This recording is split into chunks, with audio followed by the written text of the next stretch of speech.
Assalamualaikum warahmatullahi wabarakatuh.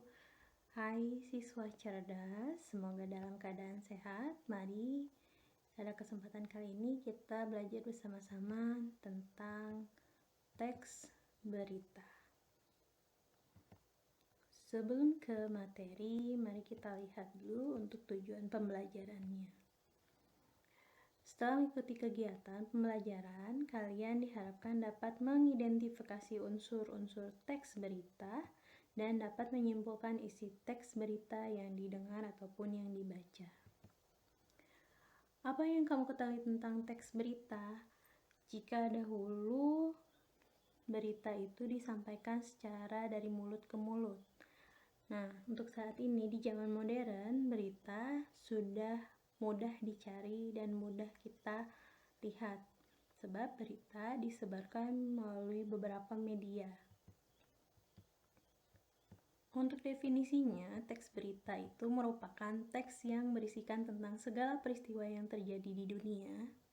Teks berita biasanya disebarkan melalui berbagai media, seperti radio, televisi, internet, situs web, ataupun media yang lainnya. Peristiwa yang dilaporkan adalah peristiwa terkini, sehingga menarik peminat pembaca ataupun pendengar. Berita sendiri harus bersifat fakta atau benar-benar terjadi, atau dengan kata lain faktual. Unsur berita, ada apa atau what? Ini berisikan tentang apa kejadian atau peristiwa yang diberitakan. Kemudian, where atau di mana tempat terjadinya kejadian tersebut, dan when, kapan waktu terjadinya peristiwa tersebut, dan siapa, siapa saja orang yang terlibat di peristiwa tersebut, dan why, mengapa, memuat alasan dan sebab akibat dari peristiwa tersebut terjadi. Dan bagaimana? Ini berisikan tentang menjelaskan proses terjadinya peristiwa tersebut.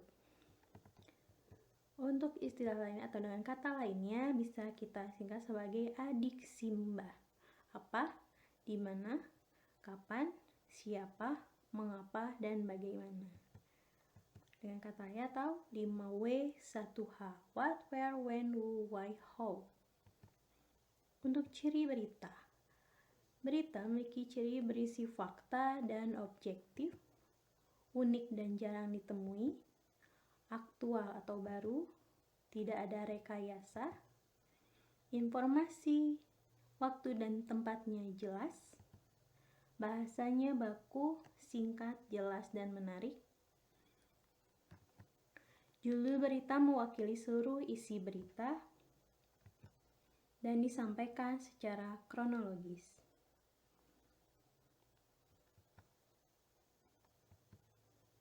Langkah-langkah menyimpulkan isi berita. Sebelumnya, menyimpulkan itu sebagai kegiatan seperti apa? Menyimpulkan isi berita merupakan suatu kegiatan menetapkan inti dari suatu berita. Simpulan berita harus memuat unsur-unsur berita dengan rumusan yang lebih ringkas.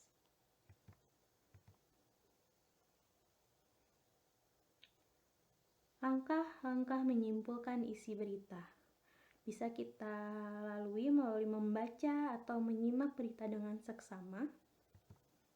Kemudian, mencatat pokok-pokok berita meliputi peristiwa yang diberitakan, orang yang diberitakan, tempat dan waktu kejadian, serta proses terjadinya berita.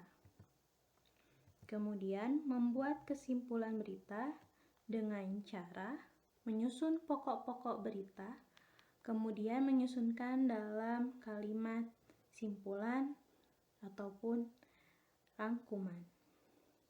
Catatan, urutan unsur 5W1H dalam simpulan atau rangkuman berita tidak harus berurutan seperti pada berita aslinya.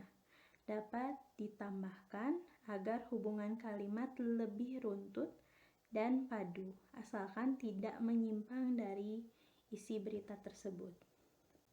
Silahkan kalian baca dengan seksama contoh teks berita berikut.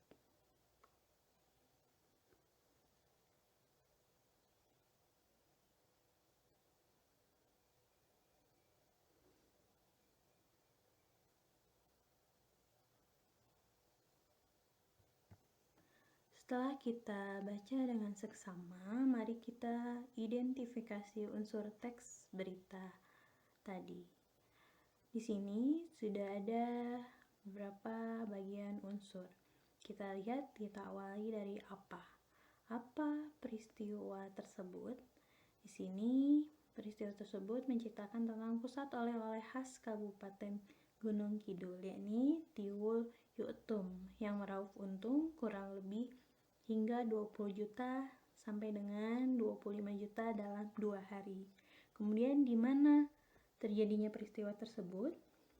Terjadinya di pusat oleh-oleh Tiwul Yuktum yang terletak di Jalan Pramuka nomor 36, Desa Wonosari, Kecamatan Wonosari.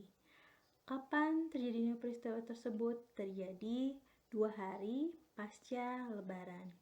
Kemudian siapa yang diberitakan? Yaitu tentang Tiwul Yuktum.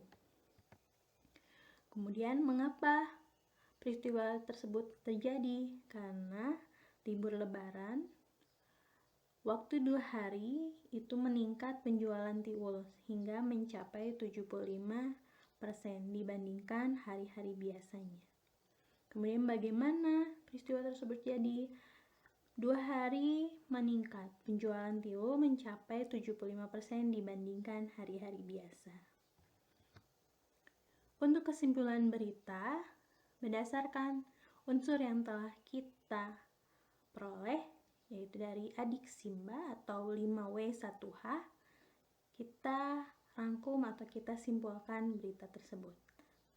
Di sini simpulannya yaitu pusat oleh-oleh khas Kabupaten Gunung Kidul, yakni Tiwul Yuktum, meraup untung kurang lebih hingga 20 juta hingga 25 juta dalam waktu 2 hari. Pemilik Tiwul Yuktum mengatakan bahwa penjualan tiwul, bakpia, dan belalang meningkat mencapai 75% dibandingkan hari-hari biasanya. Bagaimana? Materinya cukup mudah dimengerti. Semoga kalian mengerti dengan teks berita. Cukup sekian video pembelajaran kali ini. Terima kasih. Assalamualaikum warahmatullahi wabarakatuh.